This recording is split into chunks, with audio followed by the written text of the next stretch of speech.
Morning 5 అయింది. Road మీద చూస్తే ఒక్కళ్ళు జనం లేరు. మా అమ్మ మాత్రం నన్ను లేపుకొని తీసుకెళ్ళిపోతుంది. అమ్మ కాసేపు పడుకుంటానంటే లెగుస్తావా లెగవా అని మొహం మీద నీళ్ళు కొట్టి మరి తీసుకొచ్చింది.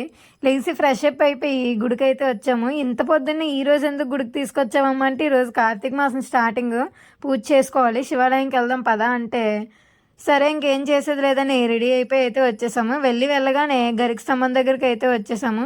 ఫస్ట్ ఇక్కడ పూజ చేశాక దర్శనానికి వెళ్ళాలంట. అమ్మ ముందు దర్శనం చేసుకుందాం ఖాళీ లేదు కదమ్మా అంటే ముందు ఇక్కడ పూజ చేసుకొని తర్వాత దర్శనానికి వెళ్ళాలని చెప్పింది. సరేలే పూజ చేస్తుంది కదా అని అలా వెయిట్ చేస్తున్నాను. అక్కడేమో ఫస్ట్ వాటర్ చల్లి ముగ్గు పెట్టేసి తమలపాకులు అవి పెట్టేసి అరటి దీపాల్లోనే పెట్టాలంట. పోనీ అరటి పత్తిలోనే బెల్లం మీద అయితే దీపం అయితే పెట్టేసాం మేము. దీపం అయిపోయిన తర్వాత హారతి ఇచ్చేసి లోపలికైతే గుళ్ళోకి అయితే వచ్చేసాము. గుళ్ళో జనాలు అస్సలు ఖాళీ లేదు. ఫుల్గా అభిషేకాలు అవుతున్నాయి అభిషేకం కోసం అని చాలామంది వెయిటింగ్. అందరూ ఇక్కడ దీపాలు అయితే వెలిగిస్తున్నారు. ఆ దీపాలు వెలిగించడానికి అయితే చాలామంది వెయిట్ చేస్తారంట.